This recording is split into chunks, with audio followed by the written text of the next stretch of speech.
We've become bored with watching actors give us phony emotions. We're tired of pyrotechnics and special effects. While the world he inhabits is, in some respects, counterfeit, there's nothing fake about Truman himself. No scripts, no cue cards. It isn't always Shakespeare, but it's genuine. It's a life. I'm not gonna make it. You're gonna have to go on without me. Let me ask you, why do you think that Truman has never come close to discovering the true nature of his world?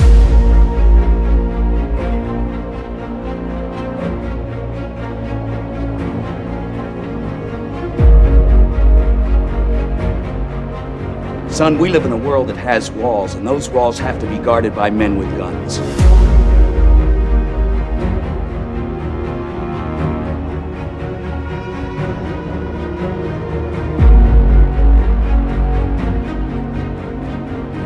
I have a greater responsibility than you can possibly fathom.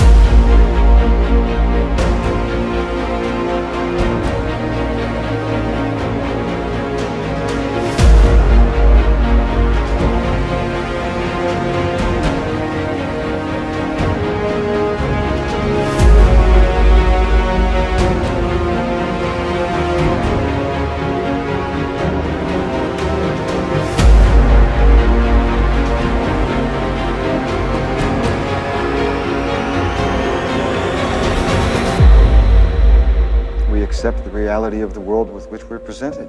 It's as simple as that.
The truth.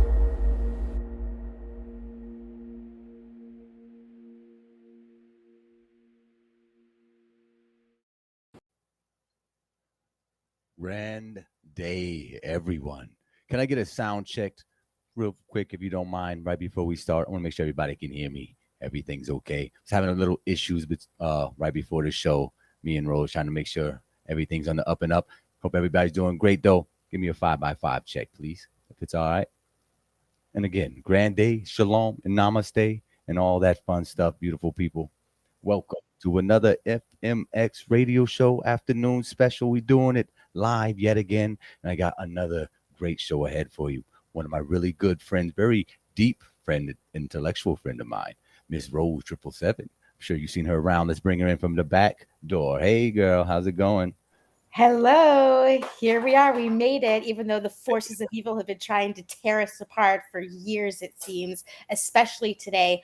Audio issues. I'm using the audio from another computer, but the camera from this one. And then during the opening video, there was a huge thing of lightning and thunder, and the power went out for a second and the internet went out, but then it came back by the time it was we're here. Yay. Welcome. Oh, that's divine intervention right there, if I've ever heard it.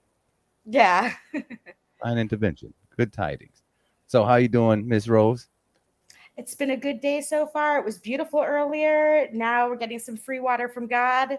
and it's all good. The cat that's usually behind me, it's a little bit earlier in the day than I usually stream, so he's probably watching the rain.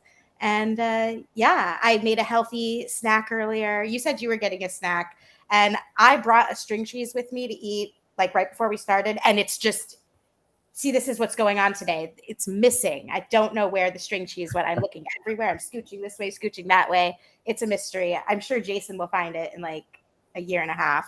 What's this cheese doing over here in the hallway in the corner? Yeah, cheese gremlins. But earlier I made black beans with sauteed red bell peppers and onions, which is my favorite. And I add a little bit of cheese to that. And then get this.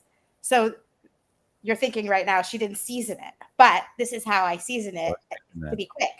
I got pre-done guacamoles because I always eat too much. So it's good to have it in the individual packages, even though it's probably baby truther because of the plastic. But I'm really trying to be healthy right now. So I'm going to make an exception temporarily and then repent. And then Imperio salsa. And I got 6 jars of it. I got 2 milds, 2 mediums, and I finished those. And now I'm on the roasted verde.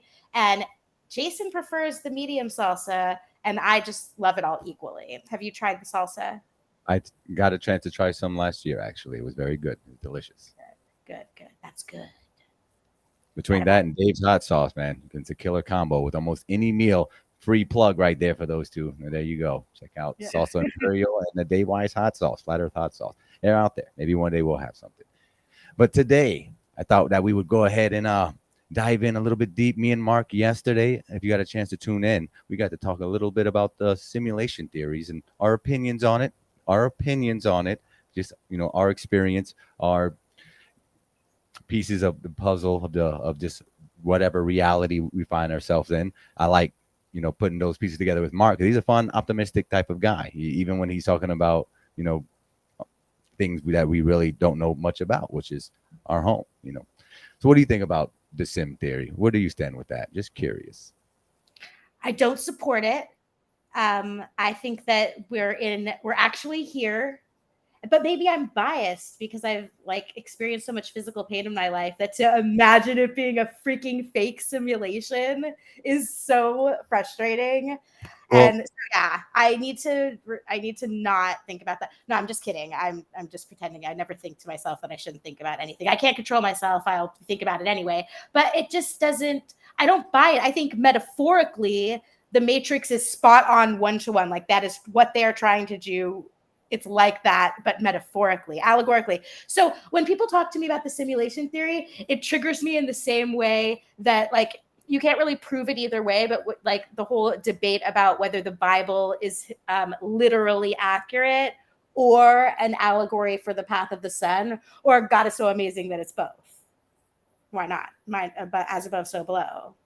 I like it. See, you'll find your way over here to the simulation side of the pool eventually. So you're a simulator. You cornered me into a stream today to have an opinion on something that, even though I always say that everyone has the right to their own opinion, you're not allowed to believe in simulation theory. How dare you? I'm a little bit different when it comes to it. I'm a little bit of I don't want to say I'm an extremist about it, but I definitely have a unique point of view as to where I like to combine simulation with infinite conscious theory, and that this place, we deem it now as artificial, synthetic, fake, but that's the best term that we can kind of correlate it to is simulation, but it's beyond our current understanding of a simulation. What I am conceiving and offering a perspective of it being a super divine, cosmic, godly simulation, to where it had to be kind of this way, whatever this understanding of it now, so God could experience all things and nothing simultaneously through all different aspects, while also giving us the ability to kind of have quote unquote free will with all the different choices that you have in front of you. So this simulation seems pretty like more of a positive spin on it, instead of oh, it's a trap and somebody's sucking our energy from the batteries like the Matrix. Nah, I mean, that can be out there, but is that really how we want to focus it? That's not how I'm going to focus on it. Well, I mean, the synthetic realm that has been created by man is trying to suck our energy metaphorically.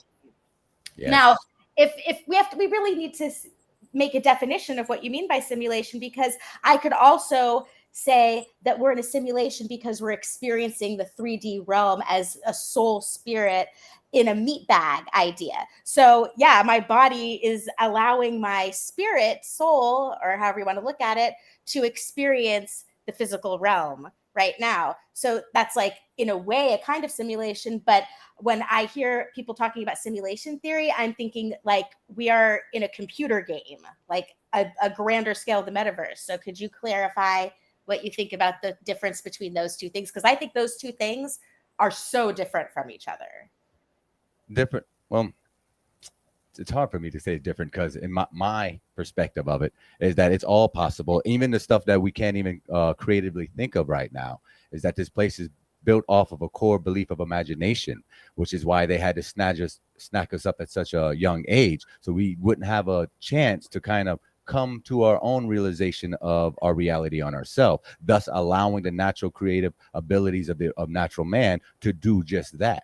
But if you tell them, oh, we already have all the answers. We already know what's over there. Don't go over there. Oh, we already know what's up there. You don't need to go up there. Oh, you don't even need to go underwater. We'll tell you what's down there too. So when they go ahead and just give you the questions and the answers, then test you on it over and over again, you by default adopted a reality that you never intended to. So there's other people, I believe, and I bear witness to it, you know, online and in person, that are experiencing a total different reality than the ones that most of us walk around assuming we're all sharing the same exact one. I don't believe we are, which is where kind of Mandela effect kind of fits in there, all types of different awesome scenarios. And herein lies the kind of segue to our ultimate conversation is thought control, the ability to entertain ideas and even respond to confrontation, not reacting, but responding to confrontation, thus controlling your own thoughts. This is beyond mind control. Mind control has that devious, evil connotation to it, where I believe, for me, when I say thought control, it seems more positive, more willpower, if you will. So Right. you seem like a type of individual. I mean, listening to you all these years before I became active out here on the streaming world, you and Jason and Crow and surrounding, you know, truthers are seem keen into staying focused and looking for details that are missed by the quote unquote normies of the world. How did you become so thought-provoking yourself, I should say? I don't know. I've always been questioning, and I've always thought of so many different thoughts all at once that when I'm presented with a situation, I'm automatically thinking of like different computations of what the different perspectives could be, and then I trill it down to be more logical. Like, for example, the evolution of my mind when I was younger, and I was probably influenced, and we're talking about like thought control today, like the fact that my dad told me there was no such thing as God really affected me, because my dad was, like, in my opinion, right about everything and just totally smart and doing life the right way, because it just seemed like he was following the formula, and I needed to follow whatever path he was on. And then my mom, I remember she like yelled at him when she found out he said that. But still, like, you'd think that I'd be like, oh, well, they have different ideas, but still, like my dad, I just wanted to go with him. And because of that, then I was influenced, and my conclusion based on like all of my experiences for a long time was that it's more logical that there is not a God. And then as I got older and had more experiences, oh man, I'm so sorry I didn't turn off my ice machine. So if you hear stuff, I'm really sorry. And that's what it is.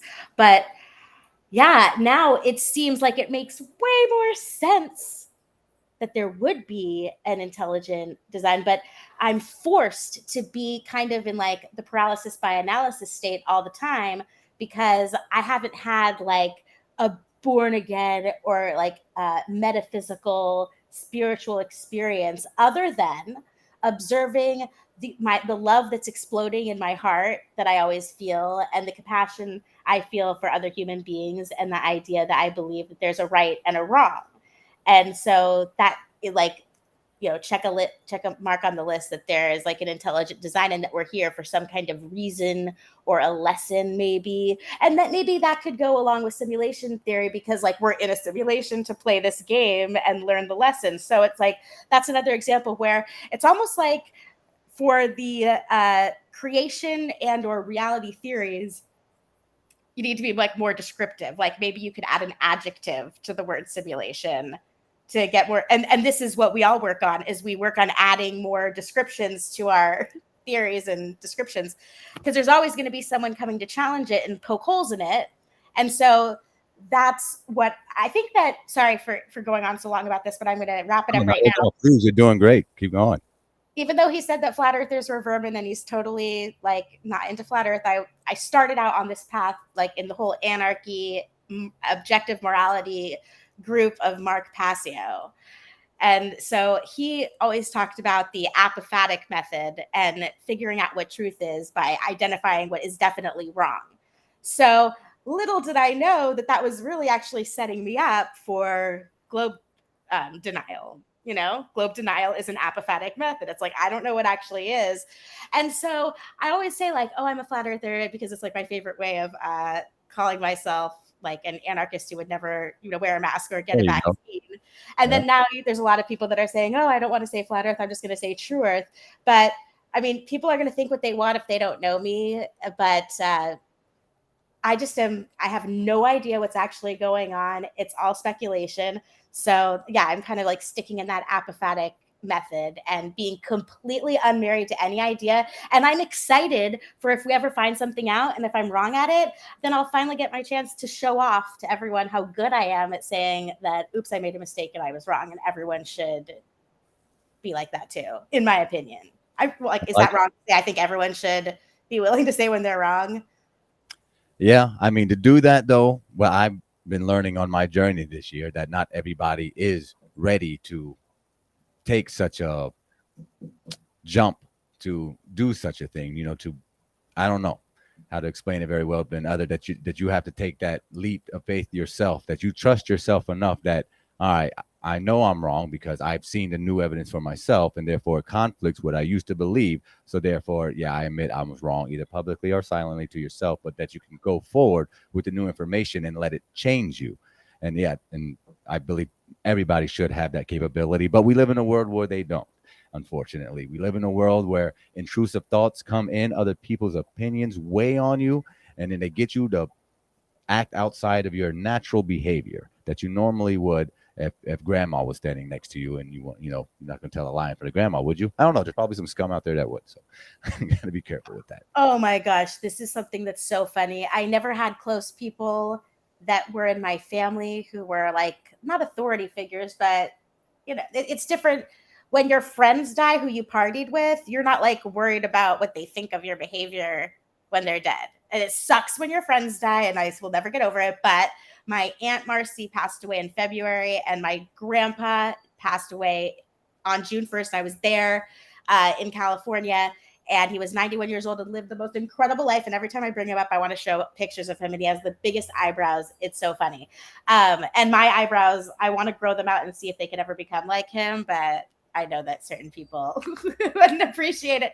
But yeah, I totally am. It definitely affects me. And I feel like there are always, I think of every time I think that I could be doing better behaviorally or attitude wise, I feel like I'm double checking with them and being like, I know. That's a good way. I feel like I adopt my grandparents' spirit as well too. Like I want them to live through me, and they were very kind and patient people. Something that the younger me didn't have much of. So the older me, the me now, definitely encourages kindness before correctness, patience before misunderstanding, and whatnot. All the cliches that's out there.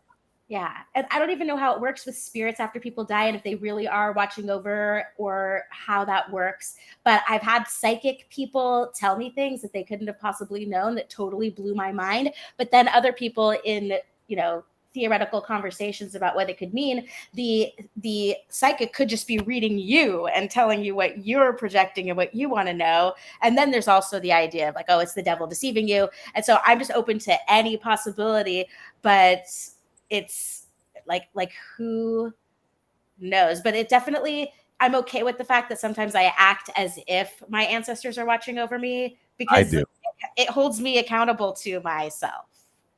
Yes, and it makes you feel good.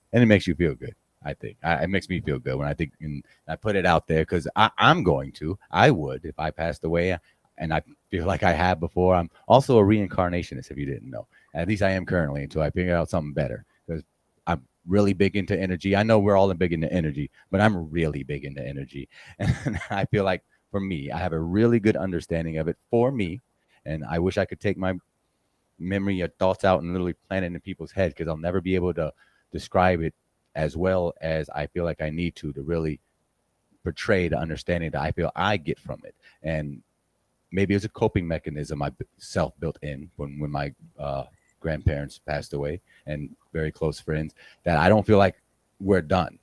Like I don't know. I just like have this innate feeling I'm gonna see him again. Like we've kind of done this before or something. It's really weird. I have certain dreams, and for me, dreams is a big deal too. A topic that's very rarely discussed about. Rightfully so. We don't know that much. Miss Brianna was on actually last night, and she was discussing how water can pick up on dreams. Did you know that? Yeah, absolutely. Water can hold memory and intention, and you could freeze it after applying frequencies to it and see all these different kinds of cymatic patterns. The film that Jason did with Andy Kaufman called Terrain, there's a woman in it called Veda Austin. And Yeah, we talked about Veda. Yeah, we talked about it last night. Go ahead, tell us.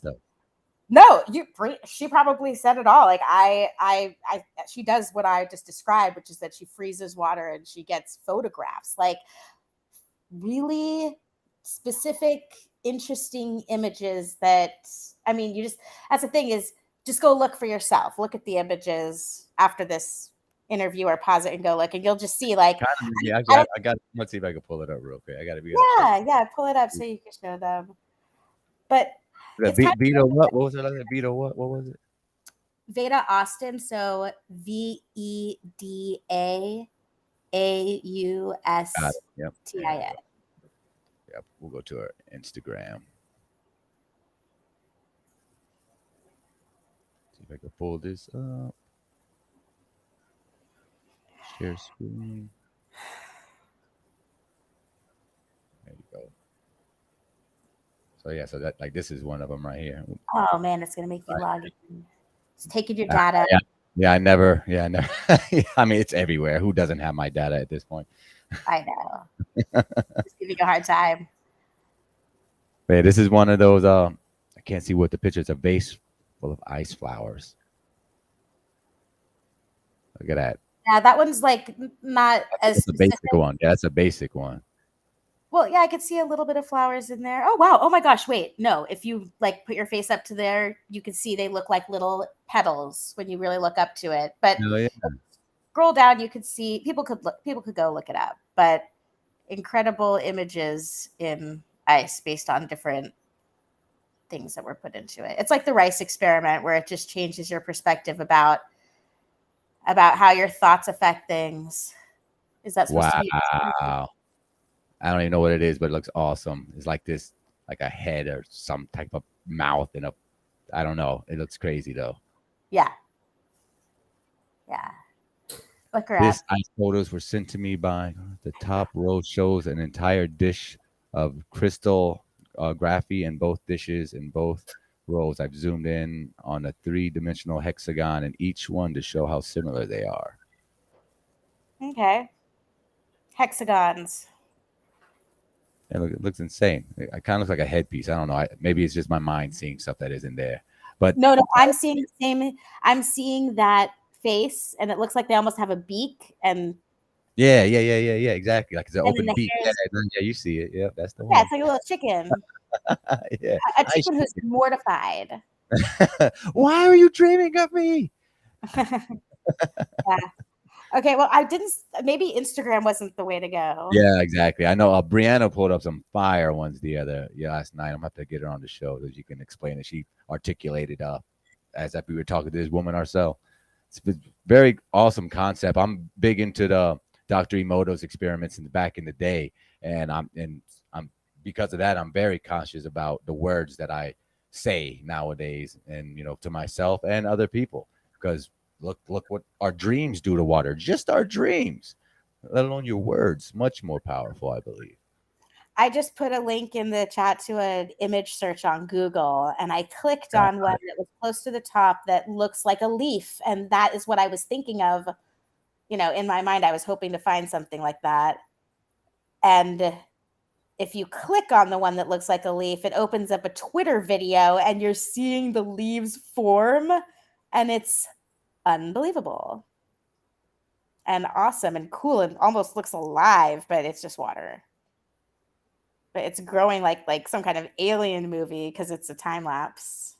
It's insane. This is insane, man. I'm telling you, we're about to hit some cusp. We're about to learn something from all these type of independent, yet pretty much scientific studies. I mean, there's not peer review papers on this. Maybe we got to peer review it ourselves. And, you know, I'm gonna put some water next to my bed tonight, see if I can, I don't know, capture something.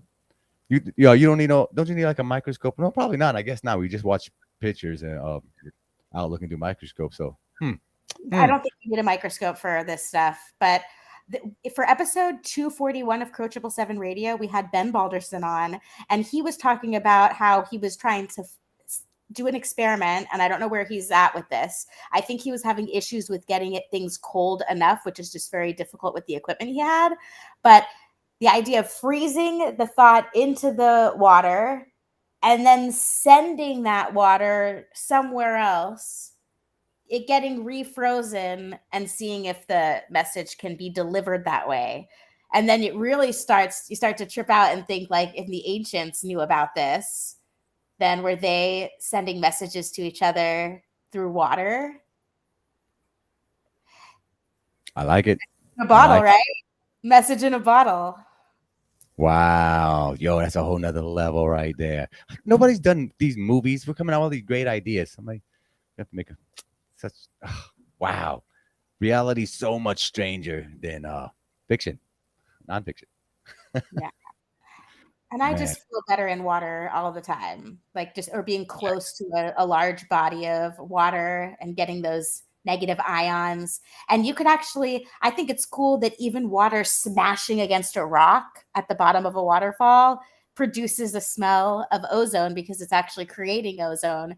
And so I don't know why they never taught us this stuff when we were younger. It's so cool. Like when I would go out into nature, I mean, that's one thing that I think families should do with their kids. I really appreciate that my family always went on like a walk around the block after dinner because you're getting exercise after you eat. And then we would play like the silent game where we don't say anything. And I'm sure it's because my parents were they've had it with everything, all the talking, but I still enjoyed it. It was good for me too, because then you're forced to like just observe. And then after the walk, you talk about what you noticed. So I think those observing skills also help to jumpstart the brain to like inquiry and observation. Yeah, I like it. That's a good idea. That's a great idea. I'm blessed to grow up in a time when it was still safe to go outside by yourself and come home, after dark. But yeah. And I got that not by any conscious adult telling me to do so, but just being a kid and outside playing. So you kind of gain those skills just being outside playing naturally, getting yourself hurt, scraping your knee, climbing trees and stuff, that you gain those type of skills. That's really hard for this generation to obtain. I know I ain't letting my little girl out by herself. So I'm one of those people who's kind of, got duped in. They scared the shit out of me because they were all together though. Right. Yeah. He's all together. Right. And barefoot too. And my dad didn't know anything about grounding. I don't think. I'll have to ask him, why did we always do our walks around the block barefoot? I want to pay for shoes. Huh? Because you can't ruin your school shoes. That's what my mama would have said. Like, what do you mean? We can afford to wear your shoes. You just go walk outside on your bare feet. You clean them off later. Where do you live? It sounds like you live in a really bad, dangerous area. No, that my mom she's from a very bad. She was from Brooklyn, New York, and in Dominican Republic. So, and they were all bad areas. And even when she moved down to Miami, when she came out to Florida, it's just Section 8 housing, that side of the family. So they had to get what they could take. And she was the youngest daughter out of 8 brothers. So yeah, my grandmother was super paranoid, didn't let her only daughter out the house. So that translated down to me, gave me my own trauma. And here I am working on it. Yeah.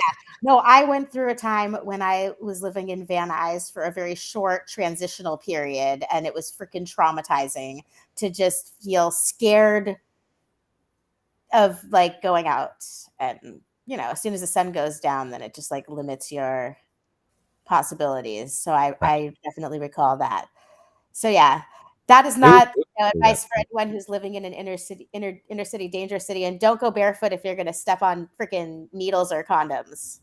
Yeah, definitely couldn't go barefooted around the city. Yeah, bad idea. Bad idea. Your health first, please, people. Much more efficient for you. All right, we'll take a little break real quick. I'm going to use the bathroom. We'll play this commercial. Thanks for being here with us. Shout out on the Rockfin, the Twitch, and of course here in the YouTube. Let me go in the chat, say hello to my friends. So we were so excited to talk to each other. I kind of just bypassed some of the early show stuff. I'm sorry, chat. You know I love y'all. I got my home. Be rapping. But yeah, shout out. Undoctrinated. Good to see you. Tapered Bodies. JJ the Gift Giver. Always in here giving out the gifts like it's freaking Santa Claus and shit, man. I appreciate you. One love. Troubling Tribune, Mr. Skyler himself, soon to be the official Truman of the Truman miniseries. It is happening. We are manifesting that. One thing at a time. I'm currently looking for a good camera. If somebody knows a good, cheap 4K camera, send me a link so I can look at it because I need something decent. Other than I was really going to do this whole thing on my cell phone, but people talked me out of it. Want a higher quality FE film. And I don't know if you know that's my kind of goal. I'm trying to give myself and whoever wants to be part of it something to do. You know, idle hands, idle mind. You know, never a good combination. So I'm an entertainment guy, and I want to plant some seeds in a different way other than just flat smacking people right across their face. Although that could be good times, it can be. But it's going a different direction now, and I'm very motivated to make my own first movie. I was thinking about this too. Everybody who's a membership, who you support me, you're going in the credits. You're gonna have your own little spot in the credits. So just to show my love for y'all being recognized in the credits of the movie. So you got that to look forward to if you think that's cool or not. I don't know. No, I would like my name in the credits. I love it. Yeah, it's gonna be fun. That was when I started the show. That was that little like concept trailer that I made the other day. So that's like my intro for now until I make an official one. Cool. I like it. Did you say that you were going to go take a break now and play a commercial? Yeah. We'll play a quick commercial, take a break, go, find your string cheese and whatnot. Yes. Yeah. Gotta find the missing string cheese. Yes, no worries. We'll take a quick break. So we'll be right back, y'all. Don't go nowhere. This is FMX Radio's afternoon radio show. Love y'all.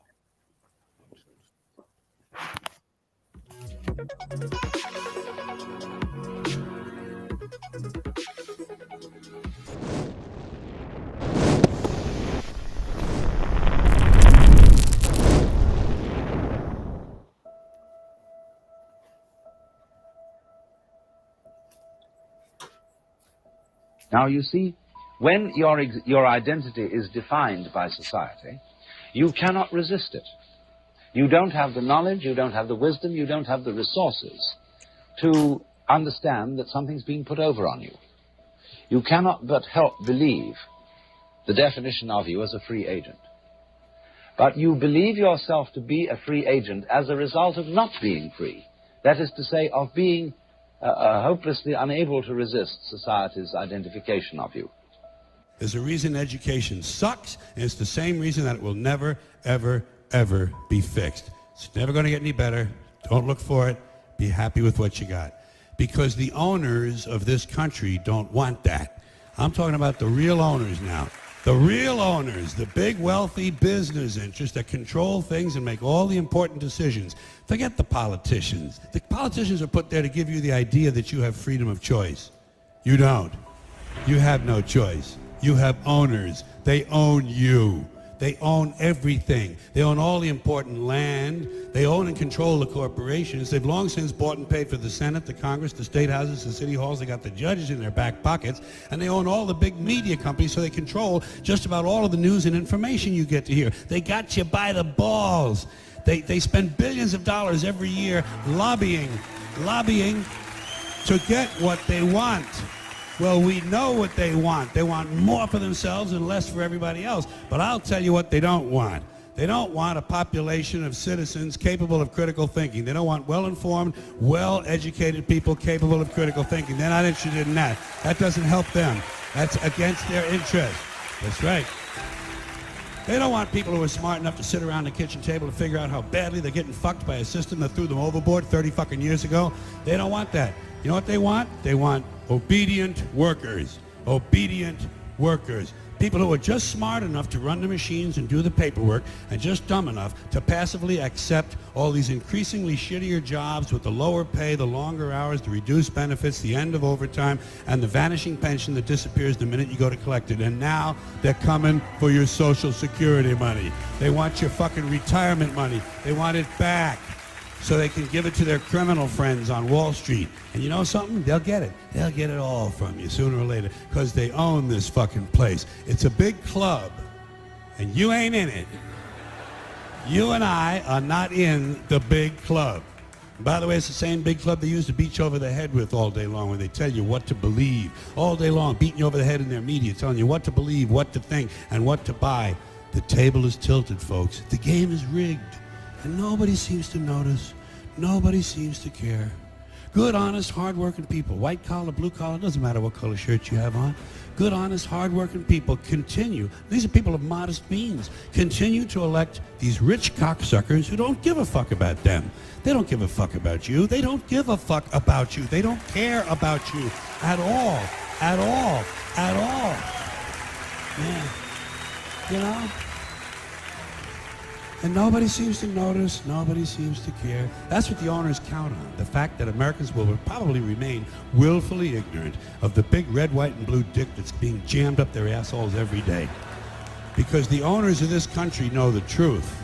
It's called the American dream, but you have to be asleep to believe it.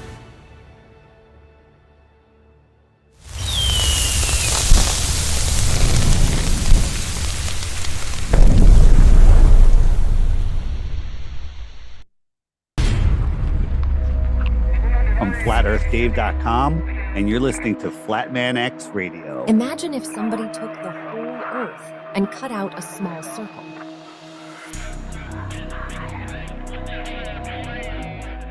Then they took that circle and wrapped it around a sphere and told you that's where you live.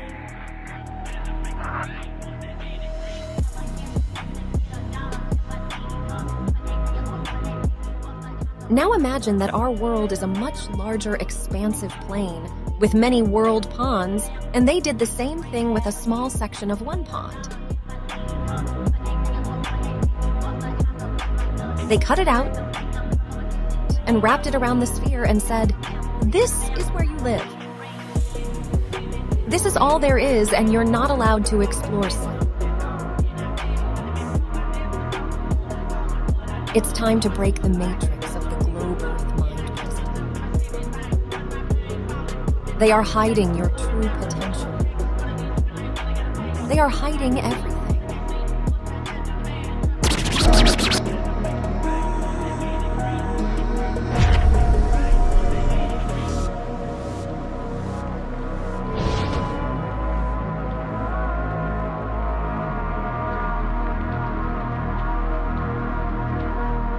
Hey everybody, this is David Weiss from FlatEarthDave.com, and you're listening to FlatManX Radio.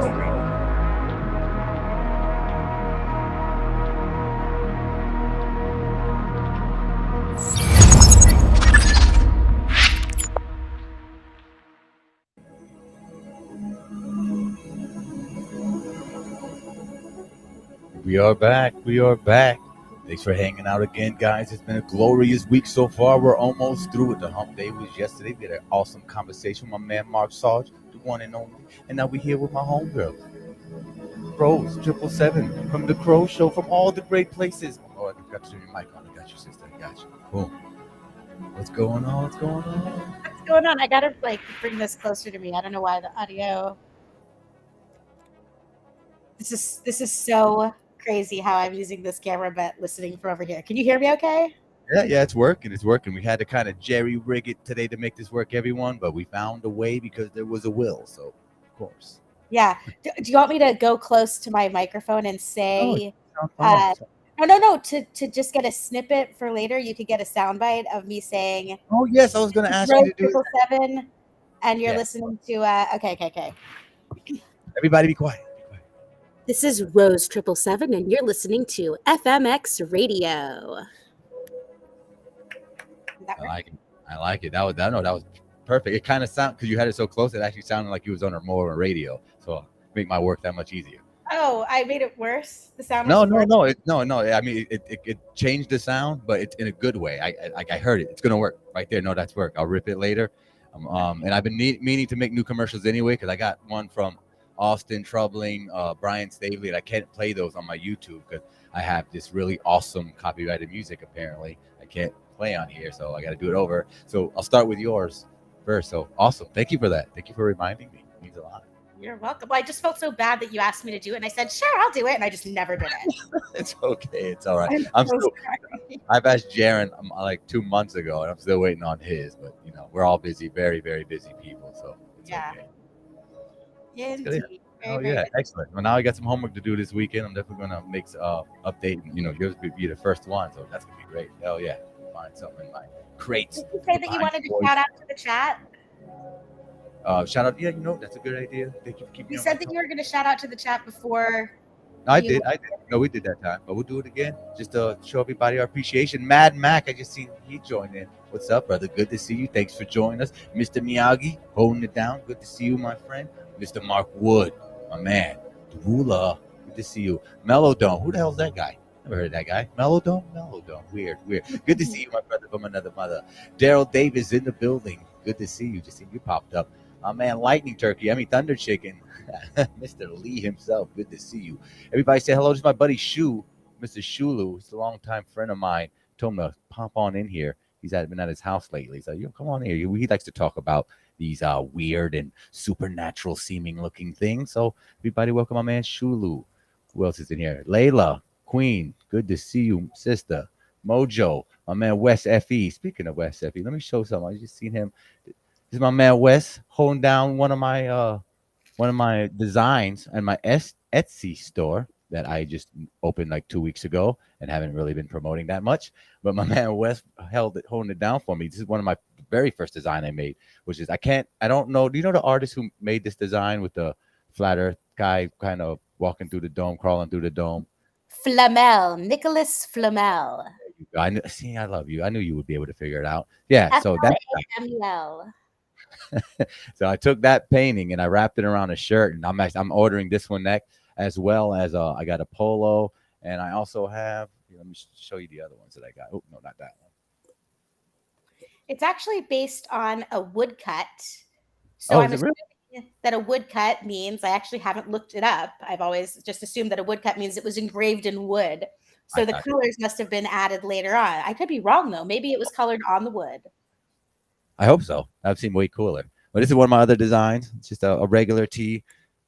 It's got my little 3 notches for Simeon, for kind of like, the heavens, Middle Earth, and Shawl, whatever the hell you put on the bottom. And then I got wings on the back because I always wanted a shirt with wings. And if you've never had a shirt with wings before, let me tell you, it makes you feel some type of way. All angelic-y. I don't know. I like it so much. I haven't been wearing it that much other than on the show. I don't want to wear it out and mess it up.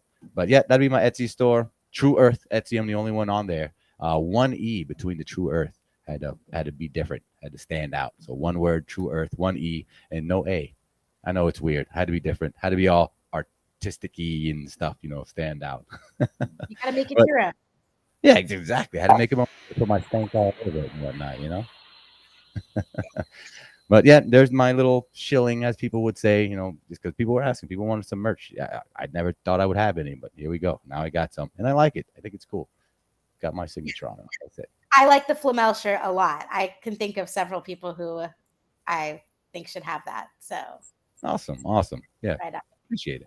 Yeah, there's a couple of different designs on there. I'm gonna make a commercial for it, displaying everything in the coming week or so or two. Got so many on the plate, but yeah. Appreciate everybody who's already been supporting that, and I've already made like 6 or 7 sales on there. I love y'all, appreciate y'all, really big time, 120,000%. But that aside, what else do I have coming up that I know of? A lot of things, but I'm going to keep some of it under wraps until I get confirmation on them and whatnot. What about you? Got anything coming up this weekend? Just working and just getting all of these shows out. We put out 2 shows a week, so that's 4 hours of radio. And I was telling you about this before. Should I talk about the episode that we're going to release that we recorded today with Kurt Kallenbach? By all means.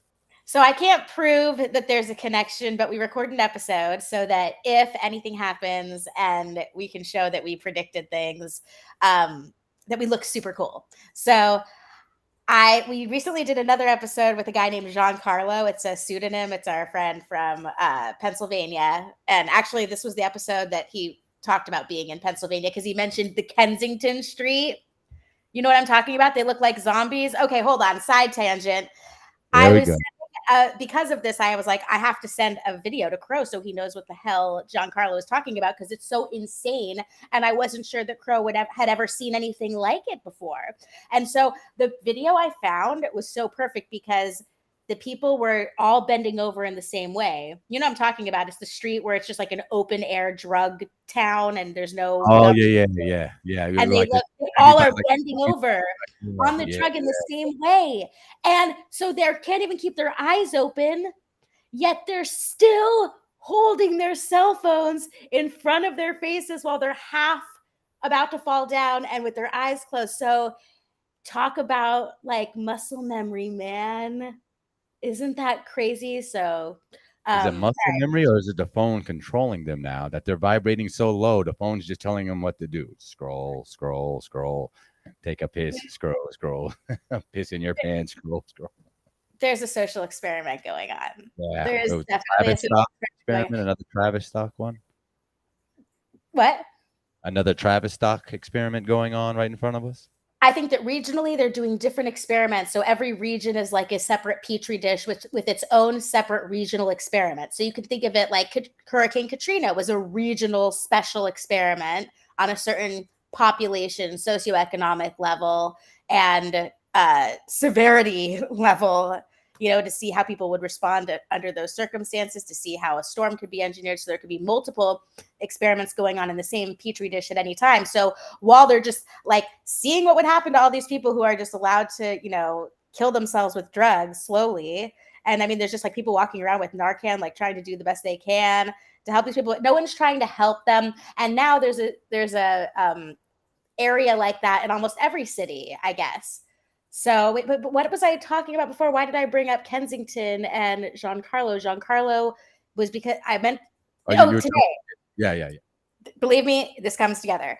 Giancarlo sent me an article that in South Korea, they are now taking away the cultural tradition of including the time in the womb in the age. So I'm 38, but if I was South Korean, I would be 39 because I would be adding a year because when you're born, you're 1 year old. Okay. So this is a cultural diversity thing. And all of a sudden yesterday, they're like, oh, we're not doing that anymore. So the first thing I thought was like, what about people that like just reach drinking age or something like that? Whatever rules they have for ages there or their IDs, whatever they do, are they going to actually comply and listen? Well, Crow said when we were talking about this, he reasoned that they're just very obedient people in South Korea, that maybe they will just listen. But I don't know. It's just crazy to me. So why is this interesting? Because yesterday, Kurt had a letter arrive in Switzerland where he's basically like notifying the World Health Organization about his whole knowledge and understanding and education having to do with recognizing that we begin at fertilization and the fraud that occurs when the umbilical cord is cut and the birth certificate is created, then basically putting us on deposit. And, I could go on and on about it forever. But basically, when I first heard about this stuff, I'm like, you have to be schizophrenic to even care about this shit. But then slowly over time, it starts to hit you and it's like, yeah, this is like really cool. And it could be not necessarily a legal remedy, but it's just another thought that you could think of that helps break you away from their system and their, like, the birthday you're like, oh yeah, I'm going to celebrate the birthday every year. And now I just think of like the ruling elite who are thinking about like the birth certificated person and like how we're being traded like chattel on the stock market, and we have no access to that money. And now even as truthers are finding out about it, they're trying to come out with a remedy to gain access to the money, which in itself is so dumb. So yeah, it's a big rabbit hole, but I think that it's possible that this is just part of the globalist agenda to remove diversity, tradition, and culture and bring everyone into their synthetic realm, and that we're going to see it happen to any other countries that do this. And that I think that Kurt has something to do with it. I know that's crazy, but 3 years ago, I also thought that something in the news had to do with a letter that he sent to Donald Trump, who obviously is a puppet and an actor and not actually like anyone that influences anything. And nothing is as it seems. But I think it's more like a tip of the hat, you know, like major, like just kind of like a response in their chess game. And I'll end with this, my comment, and I'm so sorry for going on and on. Oh, but please, you're doing great. I didn't know about this, so you're really helping me out. Okay, cool. James Shelby Downard is like this cowboy from many decades ago. And he was like raging against the machine of Freemasons who were constantly messing with him. But they could have killed him anytime. And he was a witness to like real murders. But they never actually screwed with him physically, only psychologically, because they like respected him for his morality and always fighting back and his knowledge. So they were like toying with him, you know? So I think that they might like look at Kurt like, yeah, you're a bug that we can smush at any time, but maybe they find it quite amusing that he has uncovered this information and they don't believe that enough people would ever figure this out or think about it or care. And so he's on a crusade to try and get people to care about understanding reality when we're living in a system where it's like really hard to figure out why it matters that much. I like that idea a lot because I have the same feel. I've always had that same feeling towards Alex Jones when a long time ago when I got introduced to him after I found Mr. Freeman Fly, because I found him.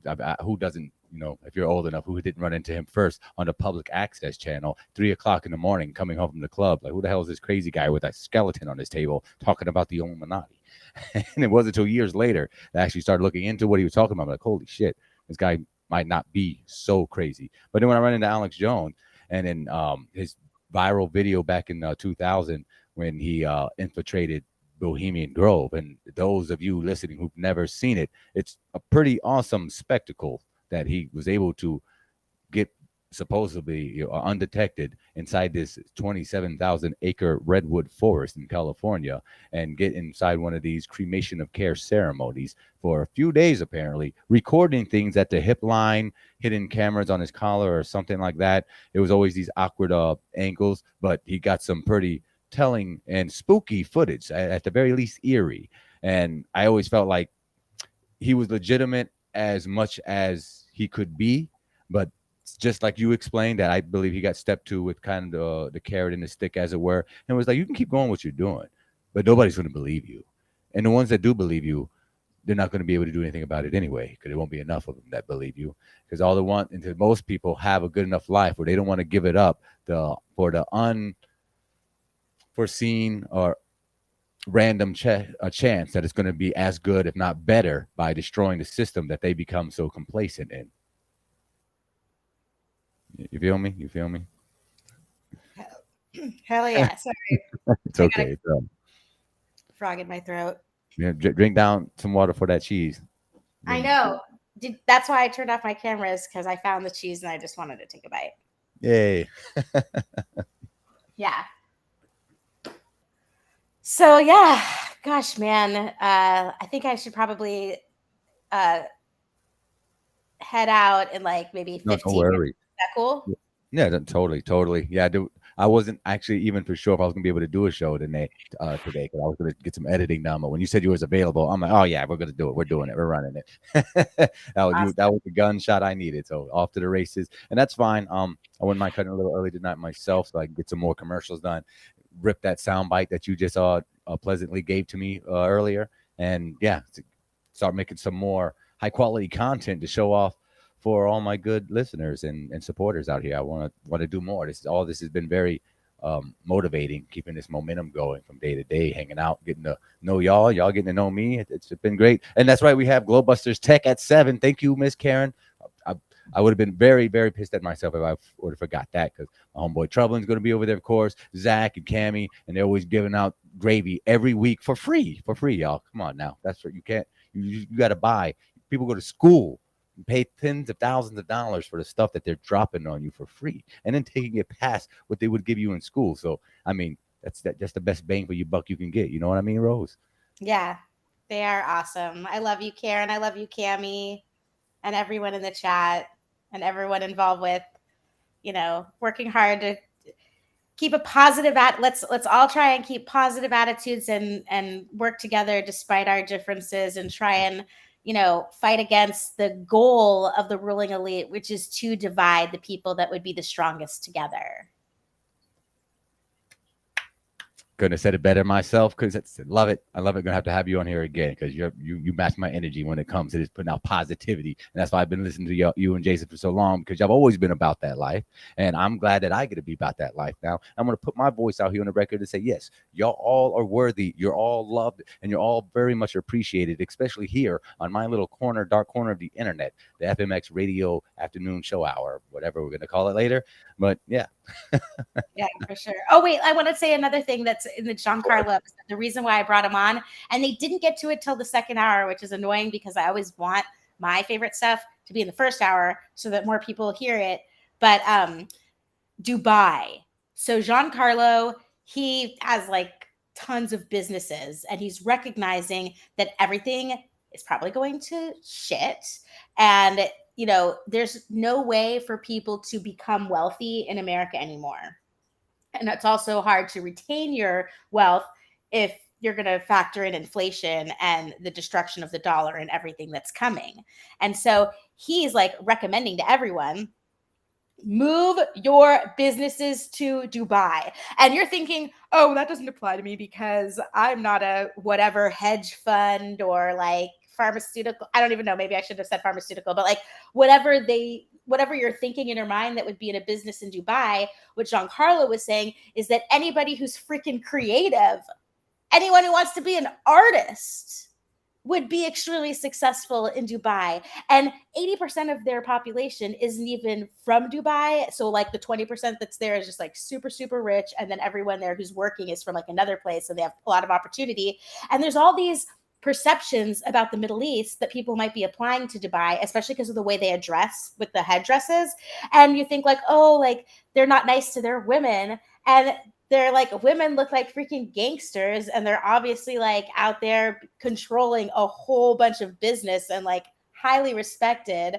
And like the one thing, there's like, you have to have a license. It's so funny. Like the one thing that you can't really do is like easily find pork, but they have restaurants with a special pork license. So pork license. I mean, there's a license for everything, so why not?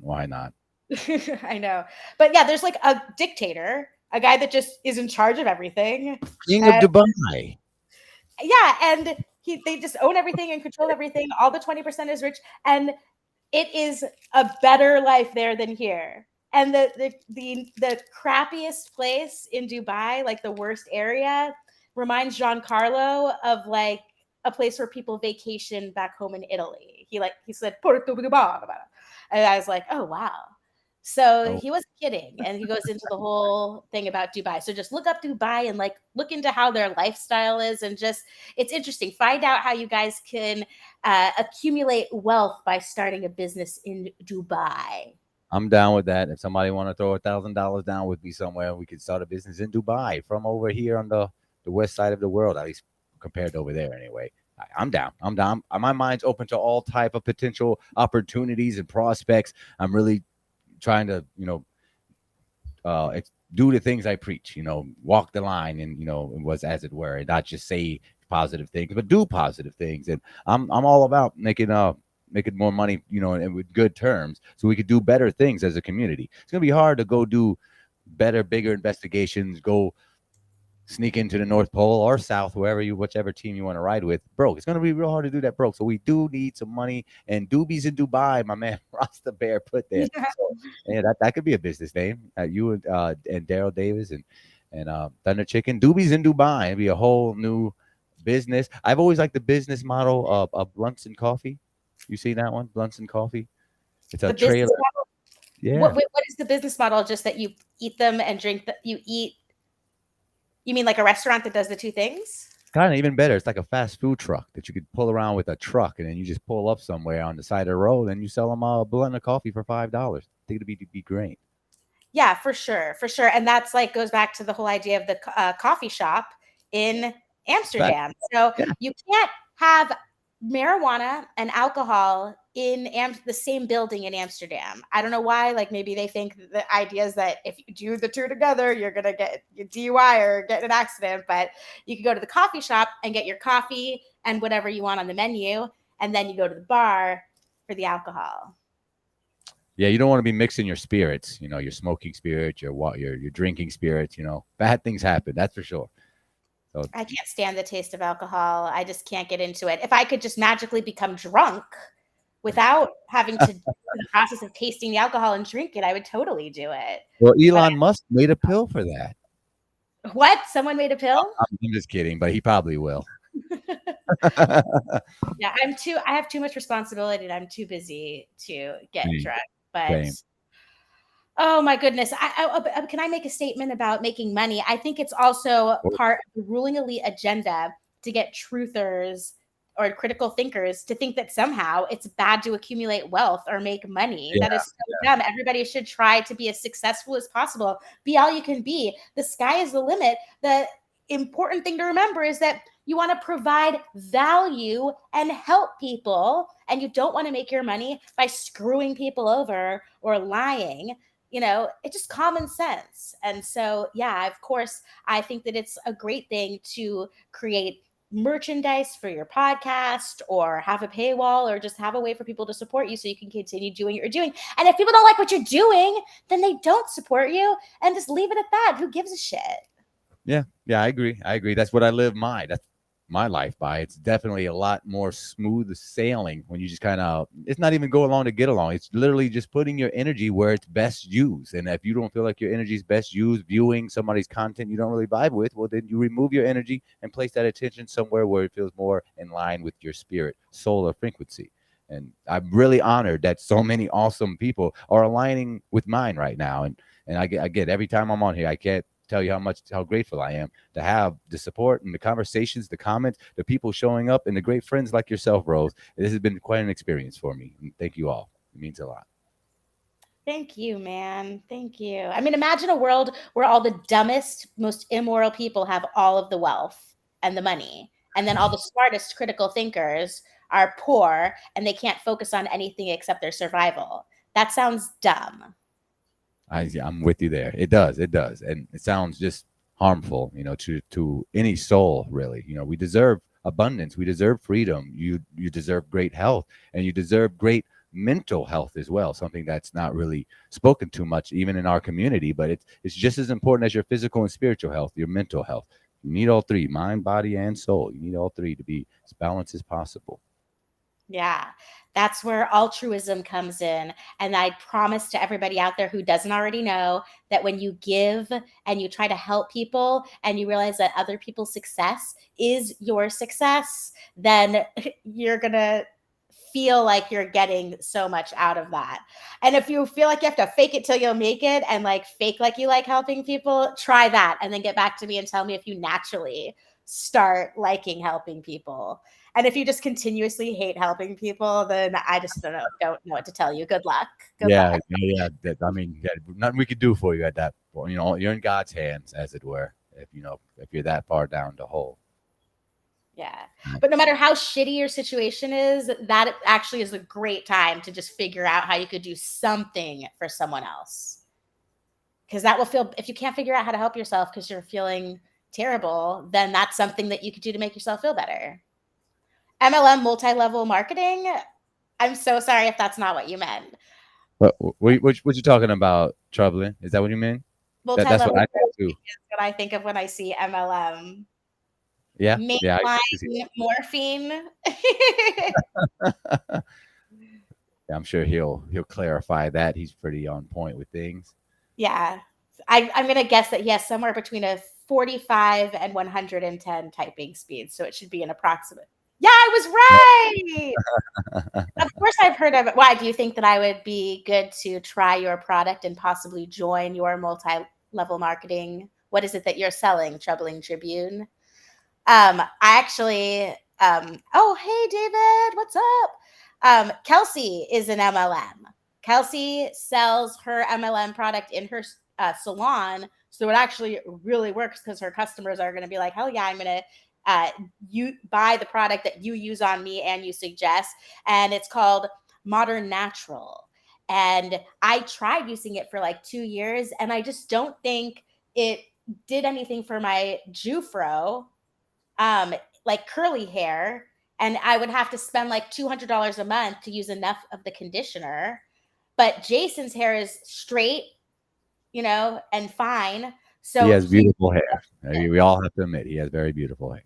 He is totally sold on that, and he uses it religiously. He uses all 5 of the things she told him to, and it makes me happy too because it's he's supporting my best friend. But after a while, I was just like, just get me head and tail. What is it called? The one for horses? Head and shoulders. Not head and shoulders. I don't know the horse ones. Tail and mane. Tail and mane or something like that. It's, it's everyone's going to call me a baby truther because you get it at the store. But nobody. Amanda Vollmer and Michelle's Healing Home. They've given me advice for how to condition my hair, but I just really like Michelle said, you could use yogurt. I can't imagine myself rolling to the refrigerator and grabbing that cold yogurt. How much of it would I rolling back, bringing it in the shower with me and putting yogurt in my hair to get, but look, there's a light at the end of the tunnel because today I found out that I am on the right track to managing my hair naturally. I got a freaking, what's it called? Bonnet, do-rag. And I wore it for so many hours. And when I needed a break from it, I brushed my hair, Marsha. And then I put all this oil in it. And then I put the do-rag back on. And I felt so funny. I felt like an old lady, but I was like, I'm going to do it because the thing is, I want to stop using a ponytail because my hair is way thinner on the second half because I think it's breaking off from the ponytails all these years. And my Aunt Marcy is the one who used to tell me, don't wear a ponytail. It's going to break off your hair. So in honor of Aunt Marcy, I'm going to wear this thing on my head and try not to wear a ponytail. And I really think I already noticed a difference. So my whole life is about to change with my hair. I just have to go to dreads after that, right? What? You go to dreads after that, right? No. I want the opposite of dreads. I want it to be sleek and straight, like I'm stuck in the 90s, man. Oh, okay. Yeah. That heroin chic. Oh, okay. Heroin part. But you know what I mean? Like all the models, they had really, really straight hair. And nowadays, everybody has like multicolored hair, or it's like dark from here to here, and then a different color from here to here, or a chunk of hair will just be a completely different color. And they just have to do all these things that I don't support. Straighter is better. And it's an extension of your nervous system. So when my hair is straight, I feel calmer and more focused. And when my hair is curly, I just feel like a crazy basket case. Oh, wow. I never thought of it like that. I have heard rumors ever since that Avatar movie came out years ago. They were like, oh, they got that from us. That's what humans used to do. I'm like, we used to plug our hair into things. But yeah, I could see how it could be like antennas or something that comes out of your skull that's connected with your DNA or whatever is in us, your blood coming out, an extension of our skin almost. Whatever hair is the best explanation. Yeah. Well, the Native Americans used to consider their hair helping them with tracking and really and hunting. And then other people would say, well, ooh, think about it. Maybe that's why they have the military shave their head. But it's like, wait, if you want your people to be good at killing people, don't you want them to have their intuition? But maybe it's not just intuition, but compassion and empathy. And so by shaving the head, they're not connected. And it's easier for them to carry out the orders of and be order followers.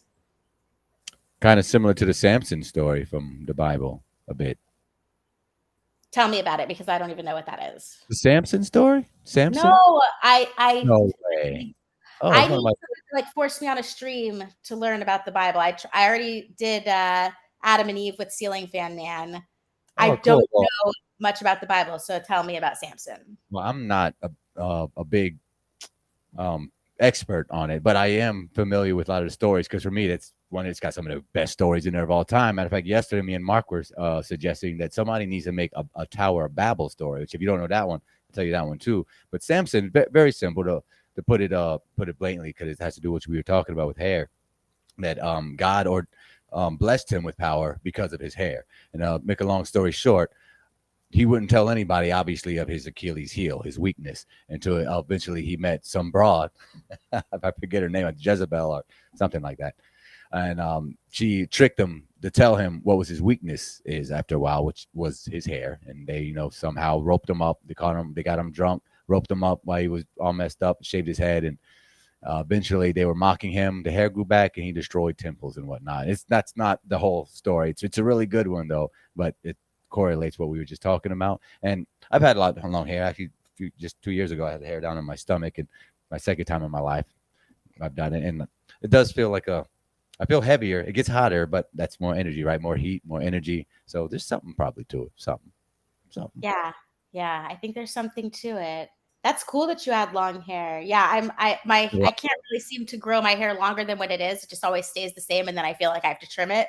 So we'll see what happens without using the ponytail holder. I'll get back to everyone with this scientific experiment. Oh, we forgot to ask Troubling Tribune what his MLM was.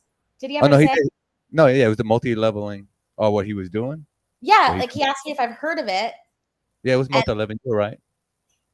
Was he asking because he thinks I would be good at it, or does he have a multi-level marketing product? Troubling? I'm curious. Get on that.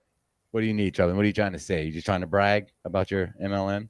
The first MLM I ever heard of, which I think was unnecessary, was like identity theft protection multi-level marketing, where it's like you have like a card or something. And then there was another one that my friend, before she, I think she was trying to make money in college. And I feel like that one was a really big scam, and it was called prepaid legal. Prepaid legal, like a phone. It's like, oh my gosh, hold on. Let me just look it up, because it's been so many, several decades, I think. Hold on. Let's see here. Prepaid legal. Let's find out what's going on with prepaid legal now. Oh, are they calling it, nope, here we go. I'm scrolling down. Prepaid legal membership. Oh, it might be obsolete, dude. I think it might be obsolete now. Prepaid legal services, get affordable legal. It's like a membership. So imagine that a cop is going to pull you over and just hand them this card and be like, I'm part of prepaid legal, so can't mess with me. I don't know. Something like that. That's a really bad summary, but it was just something like that, where you don't have to worry because you got like a lawyer that has your back from being a member, and then you sell memberships. Yeah. Pyramid scheme. Oh, and then there was another one I could think of, the It Works, which is, I don't believe in this, by the way. So just, I want to make it, I want everyone to know that the thing where it's like this piece of plastic that you stick on your stomach to make your stomach smaller. And I just think nobody's going to really affect their stomach unless they change their diet, period, especially the stomach, because of bloating and stuff. So even if it did something temporarily, who gives a shit? You're not actually changing your body. But then they also had supplements and shit. And I did it. I joined up just as a favor to a friend. When people come at me with that stuff, I'm like, oh my God, they're so desperate. And I'm going to just support them and just buy their thing, and then it's I'm not going to try and sell the thing. But usually it's just a one-time payment, and then you gain access to have the ability to sell other people the thing. And then like you just have to end up canceling if they're going to force you to keep buying it yourself. So I don't have an MLM of my own yet, but you used common sales lingo. I grew up in a real estate office. What did I say that's sales lingo? Because I don't have any recollection. I'm not aware of the phrase. Always be closing. Affiliate marketing is the jam right now. I could see why people would be like, oh my gosh, she's a shill for naturally being a salesperson. But I'm proud of using sales lingo because it shows that I'm confident in what I'm talking about, I think. It's okay to use words, people. It's okay to expand your vocabulary outside the whole normal routine. I find it a bit funner when you can do so, and I try to do mine as much as possible and use those extracurricular words. It only makes you that much better as a speaker, articulate what you're trying to describe to somebody, because we're all on different frequencies. So the more that you can cast a wider net of conversation, of dialogue, of comprehension, the more that you'll be able to get the results that you're trying to obtain in the first place, or why speak at all. So I like the way you talk, Rose. You talk very excellent. Oh, thank you so much. Are you saying that the sales lingo is fake it till you make it? Because I think of fake it till you make it as Alcoholics Anonymous lingo. I could go all in that direction too. One is too many, 1,000's never enough. And it's not my fault that I know Alcoholics Anonymous lingo, because I got sent away against my will to a teenage bad girl boot camp.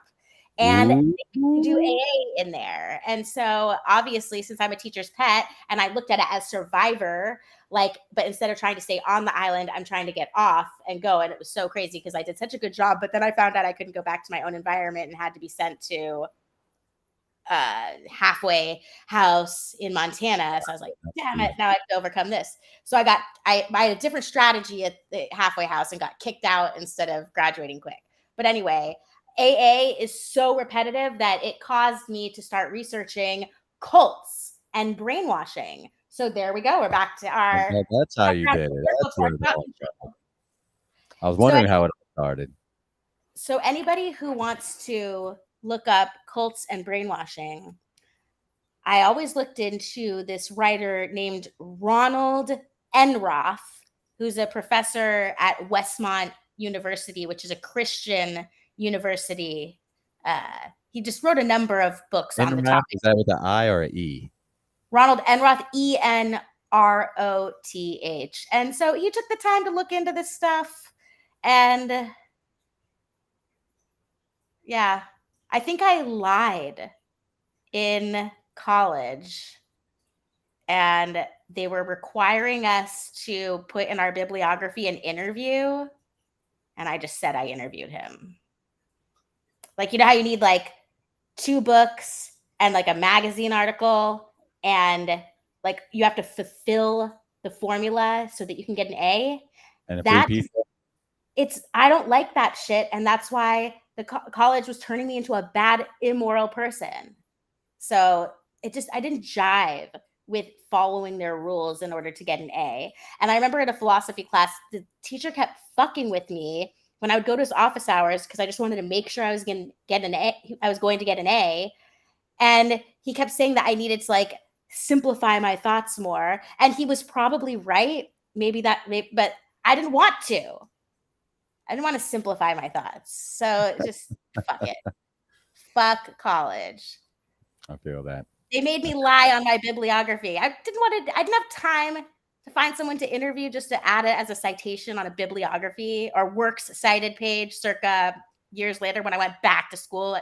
Freaking pathetic people going back to school. Dude, I left the corporate world and I'm like, I want to be an elementary school teacher. Oh my gosh. Then when you go into the college and you do the early childhood education, you realize it's like all bureaucracy and like, oh, trick your children into doing an exercise where they draw a picture of their apartment or home so you can find out like if they have a nice house or who's homeless or, who we need to call CPS on. I'm like, hell no, I don't want to be involved in this kind of data collection. underhanded data collection from children, even though it probably helps them. But yeah, I just don't want to be involved. Just like alcohol and drug counseling, telling people what they need to hear instead of what they want to hear. So I'm glad that I do what I do. I love my job now. Talking You're to good people. at what you do.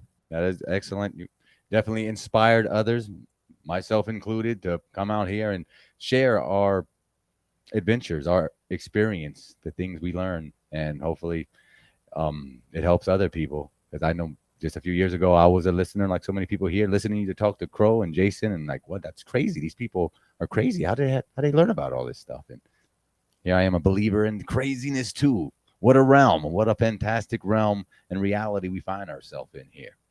Best to have fun with it. Troubling Tribune says AA uses sales lingo to sell the program. Duh. Yeah, chicken and egg. And the sales lingo came first for sure. That makes perfect sense to me. Yep. Yeah. It's Fake all it till you good. make it, like door knocking out of 100 people, you are only going to get like one person who gives a shit about what you have to say. So it's really hard to be happy every single time. But when you're in sales, you just have to keep up that energy every single time to every lead. It's all about the energy. All about the energy, no matter what you're doing as a career. Yeah. Are you good in job interviews? I actually excel at job interviews. It's the longevity of the job that's usually that catches me, because I'm like, what the hell did I do to myself? Where did I put myself now? Do I like it here? No, I don't. I would have guessed that, because as someone who's like, I like energy and I understand energy, that would be hilarious if you were like all into energy, but then like sucked at job interviews. Yeah, it definitely would. Yeah, I usually could always land a job that I'm hoping to get. It just turns out that those jobs are very unfulfilling, and I need something better in my life. And I have been much more fulfilled chatting, editing, being a flat earth editor, and kind of stamping my stamp of approval on certain opinions or whatever. But yeah, this is much more funner. I feel like I'm actually making a difference in people's life, and people are making a difference in mine, without having to go work for somebody 9-10 hours a day. But to each his own. We're all on our own journey, and maybe you yourself listen to this now will be out here with us in the future, meeting us at Vegas and all the other meetups that happen around the flat realm. Pretty crazy stuff. Mm-hmm. I don't want to keep you. I know you said you got to go. Do I need to let you go? Yep, I think it's about time. I have to get back to doing some other things, and then hopefully just get out of the house for a couple hours tonight, have some fun, get some food, and it will be good. The string cheese held me over. I'm going to be okay. It's all good. Nice. Excellent. Yep, same with me. I'm going to go find my own string cheese and something to put in some substance in my belly as well. Get on some bumper commercials. Got to rip that voice off of this recording after it's done as well. So I'll have my night filled up with me as well. Other shows going on tonight. Of course, matter of fact, Glowbuster starts in just a few minutes, in like 15-20 minutes. So we got to give them some space so we can go learn some gravy so we can talk about it later. Miss Rose, thank you so much, sister. It's long time coming for this. Long time coming, and it feels so good to have you on here. So thank you so much for being here. Thank you. Until next time. Till next time. I'll catch you online for sure, or in the next chat room. See you later, everyone. Have a great, wonderful, beautiful night. Oops, sorry. Wonderful, beautiful night. Bye. Bye. All right, everyone. I hope you enjoyed hanging out with us, getting to know me and Miss Rose a little bit more, and our ideologies, our small expectations, and how we handle intrusive thoughts, the random negative thoughts, feelings, and sometimes mild attacks from unexpected people and situations and things. But you take it all in stride, right? You take that energy in and you transmute it to something more beneficial to your goals and to you as a spiritual human being. We're all in this together, man. We're all in this together. So I hope my little affirmations and voice can help anybody in some type of way. And I thank you all so much for being here and being part of the conscious collective that I am trying to manifest being a part of. So y'all must be a part of this too. Y'all here with me. So I appreciate that. Again, shout out to everybody on the Rockfin, YouTube, and Twitch. Let me run it down real quick before we get out of here. Shout out to JJ, the gift giver, of course. First one on top. Mad Mac, Mr. Miyagi, No Despair Bear, good to see you, brother. FE Nation, auditing reality. Got to keep that reality audited. Thrashless Smith, good to see you. Call for Zero, good to see you. Good to see you, Miss Brianna's sister. Expect a message from you soon, Miss Brianna. I want to have you on, if it's okay, in the near future. Go over this beta lady again for the audience, and let's see what we can do with that. I want to try out one of those water experiments in my dreams. I'm curious, very curious. Anthony, good to see you. Affiliate marketing is the thing. If you're into that, that's awesome. I need to learn about that so I can get involved, make this passive money so we can do bigger and better things. Shout out to Shara G, Cammy, good to see you. Stephanie Campbell, Daryl Davis. Good times for all. Zach, holla at me, brother. Good to see you. Who else? If I'm missing anybody else? If I'm missing, well, let me go to Rockfin side, of course. Duh. Shout out to the Rockfin West FE. Dearth, good to see you. Expect a message from me as well, too. I got to get your handsome ass up here so we can talk about that app and all the changes you made for it and the things coming around the corner before Flattoberfest. I know you got plans, brother, and I want to make some plans with you. So shout out to the Rockfin side. Brian CB, I just seen you over there. Vincent, good to see you. Good to see you. And with that being said, I'm going to play us out on a little commercial that I made, just, editing thing until I make an outro. Look forward to all you awesome members being part of the credits in the near future. I got to make you part of the show that much more. Put your names and maybe even faces on the screen. Give you all a shout out for all your awesome energy. Transmuting this way means a lot, really does. But with that being said, I'm out. I'm going to go do some work, go eat some good food, and I'll see y'all over at the Glowbusters chat tech room. You know what I'm saying? All right, y'all. Peace out. Hey, where's my goodbye? See ya.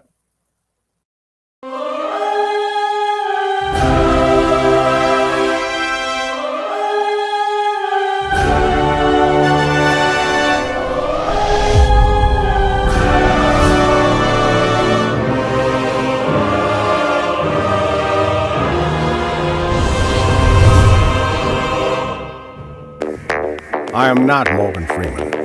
What you see is not real. Well, at least in contemporary terms, it is not. What if I were to tell you that I'm not even a human being? 2. Would you believe me? 1.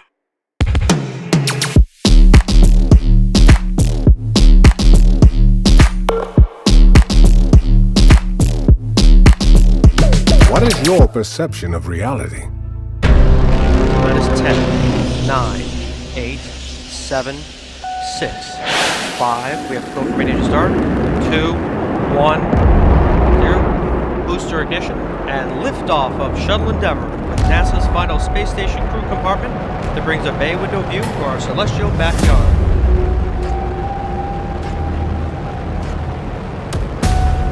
Houston, Endeavour, roll program. Roger, roll Endeavour. This is Mission Control Houston. Endeavour's roll maneuver is complete. Heads down position on track for its flight to the International Space Station. 32 seconds into the flight. 3 liquid fuel main engines soon will throttle back to 72% of rated performance down in the bucket, reducing the stress on the shuttle as